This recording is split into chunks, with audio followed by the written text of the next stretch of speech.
when I was 32, I was diagnosed with ovarian cancer.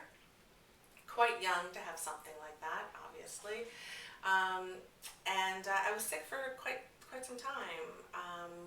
Once I, was able to have my surgeries and get to the point where I was feeling better, I'd finished all the treatments and whatever I had to do. Now it was time to start the second part of my life, right? My new life. And I just wasn't feeling like myself.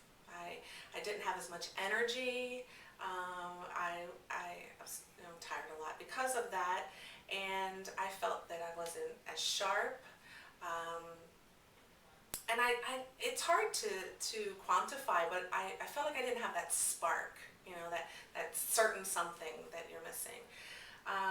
So I would go back to the traditional doctors that were helping me, and I appreciate everything that they did. And I would push the envelope a little bit and say, is there anything more that I could be doing?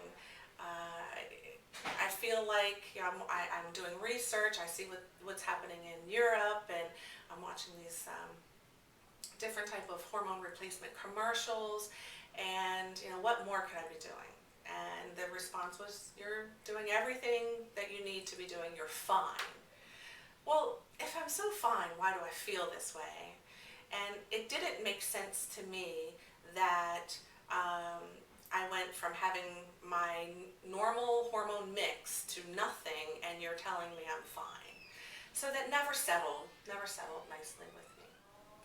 And then I learned about Nava and the approach, and I did the research, and it was very much in line with what I had read of some of the studies that were going on in Europe and other countries that were a little bit more progressive in that way.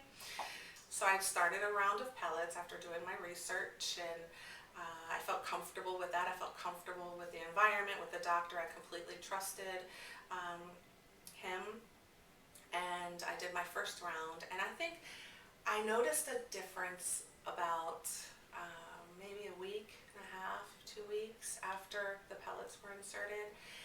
I noticed I had absolutely zero hot flashes, which is great because they're so annoying.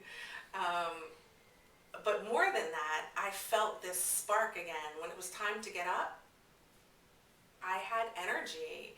I wasn't forcing myself out of bed. I had that spark again, that fire inside of you. I forgot what it was like to feel that way as a woman, and I felt that way again. That was amazing. So I went through the first round. I noticed a difference in my thought process. It was not as foggy. I was able to recall a lot quicker than before, and that general sense of well-being. So I thought, okay, all of that is great. I felt better. I had a lot more energy. I travel a lot. I wasn't looking as tired. I saw a difference in my hair, like the quality of my hair, my skin. And I'm a science person, though, so I know I felt better. But what did the lab say? So I gave it a year, and I repeated the tests that were pretty bad, the year prior. I was in osteopenia, osteoporosis stage, and the test results were phenomenal. They were amazing because I could compare the two, and before I was, low everything. Afterwards, the doctor's remarks at Hopkins was significant bone increase. Significant bone growth, I think, was the actual word. And when I compared the two, I was completely sold at that point. Because not only did I feel better, I had the science to back it up. And I think as people, when you know that your bones are brittle, you're more careful, you don't want to hurt yourself. And I'm 43 years old. I shouldn't walk and say, I don't want to hurt myself.